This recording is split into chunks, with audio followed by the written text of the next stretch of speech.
ओम नमो भगवते वासुदेवाय। स्वागत है आप सभी का हमारे चैनल पर। आज के इस वीडियो में आप सुनेंगे माघ मास के महात्म के 15वें अध्याय की कथा। कथा आरंभ करने से पहले एक ही आग्रह है, अगर अभी तक चैनल को सब्सक्राइब नहीं किया है तो चैनल को सब्सक्राइब करके बेल आइकन पर क्लिक अवश्य कर लीजिए और अगर कथा पसंद आती है तो वीडियो को लाइक करके औरों को भी शेयर करिए। तो चलिए शुरू करते हैं आज की कथा। माघ मास के महात्म की कथा सुनने से पहले सुनते हैं सीता माता के नित्य नेम की कथा, जिसको माता सीता सुनाया करती थी और भगवान श्री रामचंद्र जी सुना करते थे। इस कथा को सुनने से हमेशा अन्न और धन के भंडार भरे रहते हैं, कभी भी अन्न धन की कमी नहीं आती। तो आइए सुनते हैं नित्य नेम की कथा। एक बार भगवान श्री रामचंद्र जी को कहीं बाहर जाना पड़ गया तो माता सीता कहने लगी कि भगवान, मेरा तो 12 वर्ष का नितनेम है, अब आप बाहर जाएंगे तो मैं अपनी कथा किसे सुनाऊंगी। तो भगवान बोले कि तुम कुएं की पाल पर जाकर बैठ जाना और वहां जो औरतें पानी भरने आएंगी उन्हें अपनी कथा सुना देना। तो सीता माता कुएं की पाल पर जाकर बैठ जाती हैं। तभी वहां पर एक स्त्री आई। उसने रेशम जरी की साड़ी पहन रखी थी और सोने का घड़ा ले रखा था। माता सीता उसे देखकर कहने लगी, बहन, मेरा 12 वर्ष का नितनेम सुन लो। लेकिन वह स्त्री बोली कि अगर मैं तुम्हारा नितनेम सुनूंगी तो मुझे घर जाने में देर हो जाएगी और मेरी सास मुझसे लड़ेगी। उसने कहानी नहीं सुनी और अपने घर को चली गई। उसके ऐसा करते ही उसकी रेशम जरी की साड़ी फट गई और सोने का घड़ा मिट्टी के घड़े में बदल गया। जब सास ने ये देखा तो पूछा कि ये किसका दोष अपने सिर पर लेकर आई है। तो बहू ने कहा कि कुएं पर एक औरत बैठी थी, उसने कहानी सुनने के लिए कहा लेकिन मैंने नहीं सुनी और ये मुझे उसी का फल मिला है। बहू की बात सुनकर अगले दिन सास वही साड़ी पहनकर घड़ा लेकर कुएं की पाल पर पहुंची। सास को वहीं पर माता सीता बैठी मिली तो माता सीता ने कहा कि बहन, मेरी नितनेम की कहानी सुन लीजिए। तो सास बोली कि एक बार की तो छोड़ो, मैं तो 4 बार कहानी सुन लूंगी। सास के ऐसा कहते ही सीता माता उसे कहानी सुनाने लगी। राम आए लक्ष्मण आए, देश के पुजारी आए, नित नेम का नेम लाए, आओ राम बैठो राम, तपी रसोई जेओ राम, माखन मिश्री खाओ राम, दूध बताशा पियो राम, सूत के पलका मोठो राम, शाल दुशाला पोठो राम, शाल दुशाला ओढ़ो राम, जब बोलूं जब राम ही राम, राम संवारे सबके काम, खाली घर भंडार भरेंगे, सबका बेड़ा पार करेंगे, श्री राम जय जय राम। सास बोली, बहन, कहानी तो बहुत अच्छी लगी। कहानी सुनकर सास घर को चली गई। तभी उसकी साड़ी फिर से रेशम जरी की बन गई, मिट्टी का घड़ा फिर से सोने के घड़े में बदल गया। तब बहू कहने लगी, सासू माँ, आपने ये सब कैसे किया? तो सास ने कहा, बहू, तू दोष लगाकर आई थी और मैं दोष उतार कर आ रही हूँ। बहू ने पूछा कि वह कुएं वाली स्त्री कौन है? तब सास बोली कि वे सीता माता थीं। वे पुराने से नया कर देती हैं, खाली घर में भंडार भर देती हैं, लक्ष्मी जी का वास घर में कर देती हैं, आदमी की जो भी इच्छा हो उसे पूरा करती हैं। तो बहू बोली कि ऐसी कहानी मुझे भी सुना दो। तो सास बोली, ठीक है, तुम भी सुनो। और सास ने कहानी कहनी शुरू की। राम आए लक्ष्मण आए, देश के पुजारी आए, नित नेम का नेम लाए, आओ राम बैठो राम, तपी रसोई जेओ राम, माखन मिश्री खाओ राम, दूध बताशा पियो राम, सूत के पलका मोठो राम, शाल दुशाला पोठो राम, शाल दुशाला ओढ़ो राम, जब बोलूं जब राम ही राम, राम संवारे सबके काम, खाली घर भंडार भरेंगे, सबका बेड़ा पार करेंगे, श्री राम जय जय राम। कहानी सुनकर बहू बोली कि कहानी तो बहुत अच्छी है। तो सास ने कहा कि ठीक है, इस कहानी को अब हम रोज कहा करेंगे। अब तो सास बहू रोज सवेरे उठती, नहाती धोती और पूजा करने के बाद नितनेम की सीता जी की कहानी कहती। एक दिन उनके यहाँ एक पड़ोस की औरत आई और बोली कि बहन, जरा सी आँच देना। तो वह बोली कि आज तो अभी हमने जलाई ही नहीं। तो पड़ोसन कहने लगी कि तो फिर सुबह 4 बजे से उठकर तुम लोग क्या कर रही हो? तो उन्होंने कहा कि सुबह उठकर हम पूजा करते हैं, फिर सीता माता की नित नेम की कहानी कहते हैं। तो पड़ोसन उनकी बात सुनकर बोली कि माता सीता की कहानी कहने से तुम्हें क्या मिला? तो वे बोली, इनकी कहानी कहने से घर में भंडार भर जाते हैं, सारे काम सिद्ध होते हैं, मन की इच्छा भी पूरी होती है। तो पड़ोसन कहने लगी कि बहन ऐसी कहानी मुझे भी सुना दो। फिर वह बोली कि ठीक है, तुम भी ये कहानी सुन लो। और सास ने पड़ोसन को कहानी कहनी शुरू कर दी। राम आए, लक्ष्मण आए, देश के पुजारी आए, नित नेम का नेम लाए, आओ राम बैठो राम। इस प्रकार से पूरी कहानी पड़ोसन को सुना दी। सारी कहानी सुनने के बाद पड़ोसन कहने लगी, बहन कहानी तो मुझे बहुत अच्छी लगी। अब वह पड़ोसन भी नितनेम सीता माता की कहानी कहने लगी। कहानी कहने से सीता माता ने पड़ोसन के भी भंडार भर दिए। अब तो पूरे मोहल्ले में नितनेम की कथा चल पड़ी।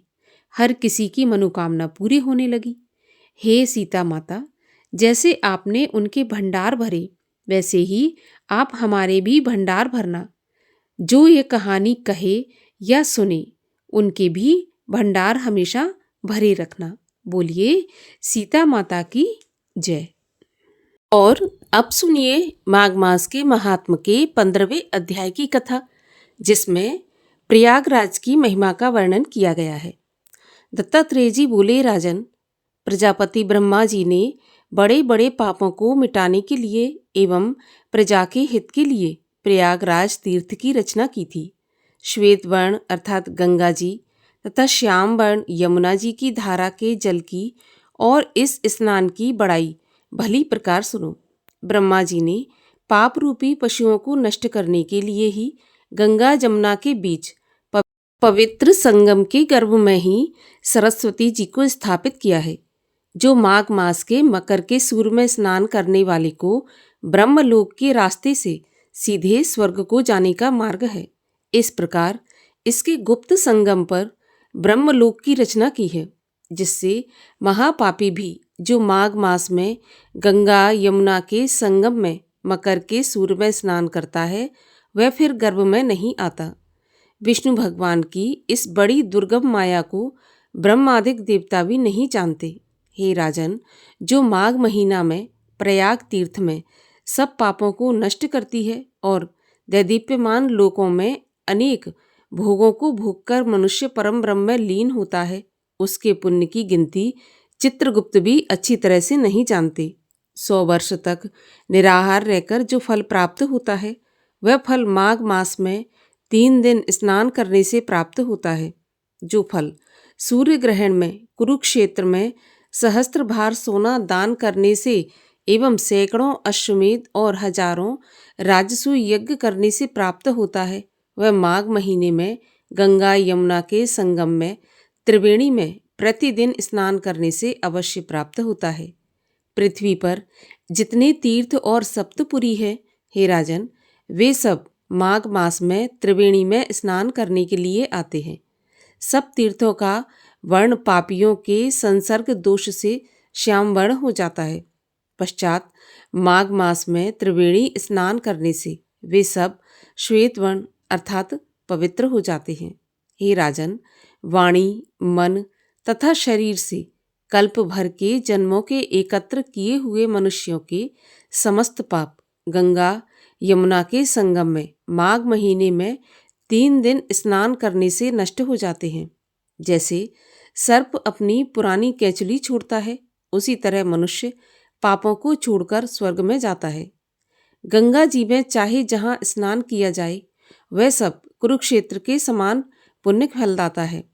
कुरुक्षेत्र के स्नान से 10 गुना फल वहाँ मिलता है, जहाँ पर गंगा जी विंध्य पर्वत से संगत है। इससे भी 100 गुना फल काशी की उत्तर वाहिनी गंगा जी में, काशी से भी 100 गुना फल गंगा यमुना के संगम में, और इससे भी 1000 गुना फल जहाँ गंगा जी पश्चिम में बहती हैं, वहाँ स्नान करने से प्राप्त होता है। हे राजन, यहाँ गंगा जी के दर्शन मात्र से ही ब्रह्म हत्या आदि पापों का नाश हो जाता है।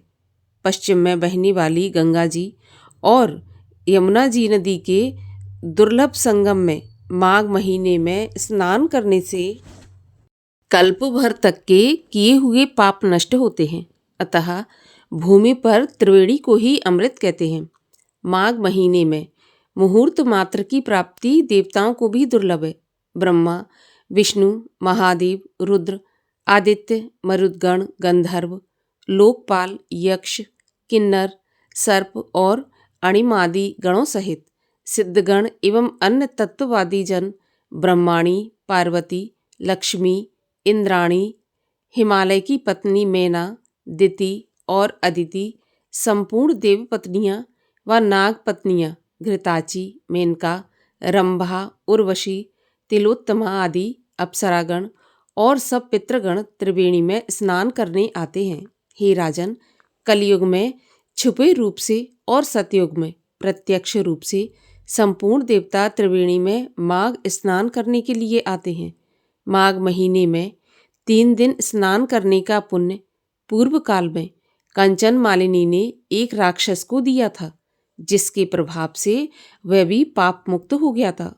जो फल 1000 अश्वमेध यज्ञ करने से प्राप्त नहीं होता, वह फल त्रिवेणी में स्नान करने से प्राप्त होता है। इसमें कोई संदेह नहीं है।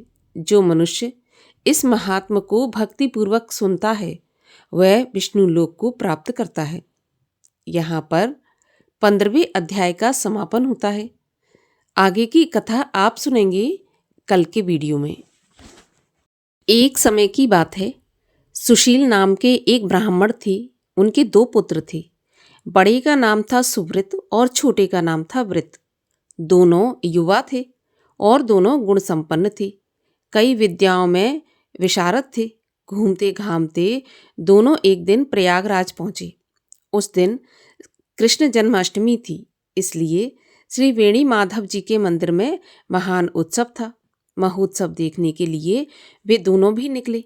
वे लोग सड़क पर निकले ही थे कि बड़ी जोर की वर्षा आ गई, इसलिए दोनों भाई अपना मार्ग भूल गए और वे जहाँ जाना चाहते थे वहाँ उनका पहुँचना कठिन हो गया। अतएव एक तो वेश्या के घर में चला गया और दूसरा भूलता भटकता माधव जी के मंदिर में जा पहुँचा।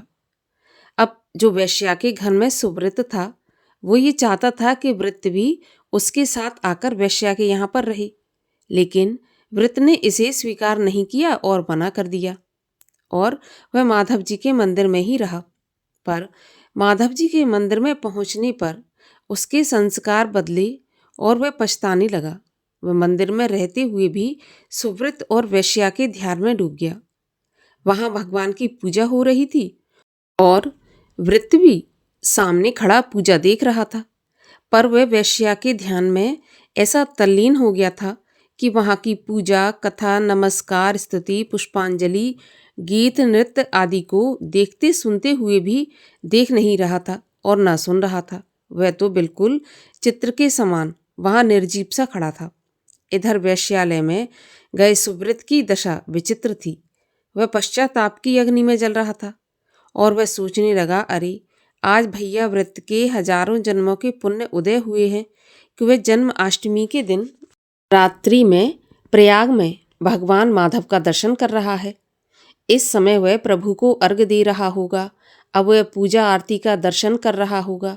अब वह नाम एवं कथा कीर्तन आदि सुन रहा होगा। अब तो नमस्कार कर रहा होगा। सचमुच आज उसके नेत्र, कान, सिर, जिह्वा तथा अन्य सभी अंग सफल हो गए। मुझे तो बार बार धिक्कार है जो मैं इस पाप मंदिर में अर्थात वेश्या के घर में आ पड़ा। मेरे नेत्र मोर के पंख के समान हैं जो आज भगवत दर्शन भी नहीं कर पाए। आज संत समागम के बिना मुझे यहाँ एक क्षण युग से बड़ा मालूम होने लगा।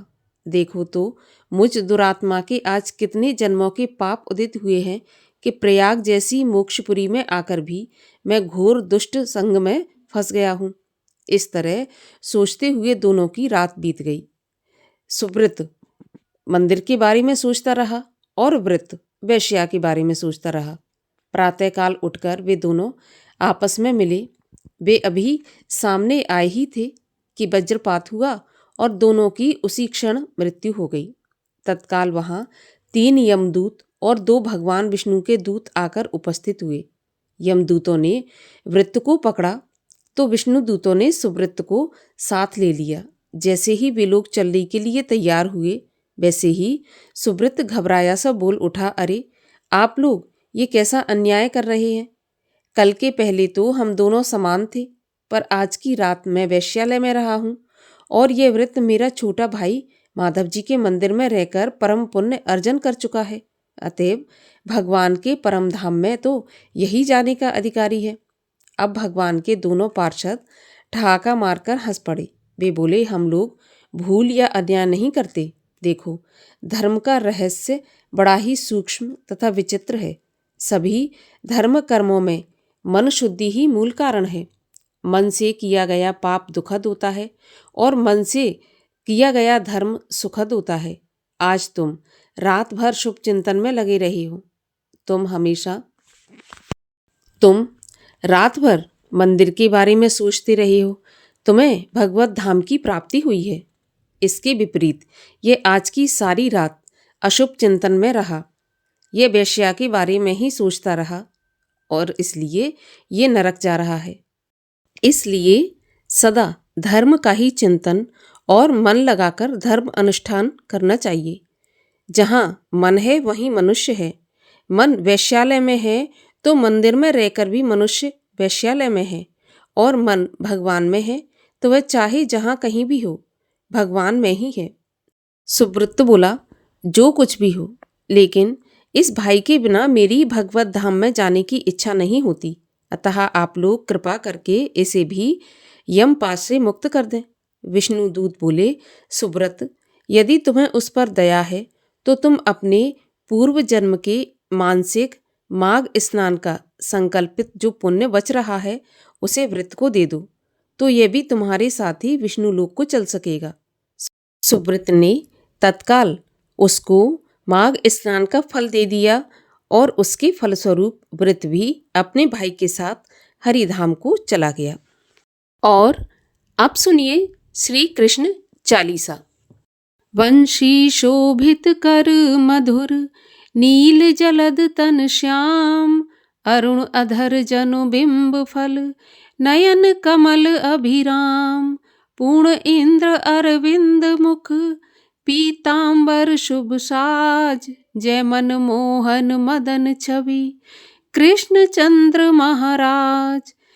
जय यदुनंदन जय जगवंदन, जय वसुदेव देव की नंदन, जय यशोदा सुत नंद दुलारे, जय प्रभु भक्तन के दृग तारे, जय नट नागर नाग नथैया, कृष्ण कन्हैया धेनु चरैया, पुनि नख पर प्रभु गिरवर धारो, आओ दीनन कष्ट निवारो, वंशी मधुर अधर धर टेरी, होवे पूर्ण विनय यह मेरी, आओ हरि पुनि माखन चाखो, आज लाज भारत की राखो, गोल कपोल चिबुक अरुणारे, मृदु मुस्कान मोहिनी डारे, रंजित राजीव नयन विशाला, मोर मुकुट बैजंती माला, कुंडल श्रवण पीत पट आछे, कट कंकेणी काछनी काछे,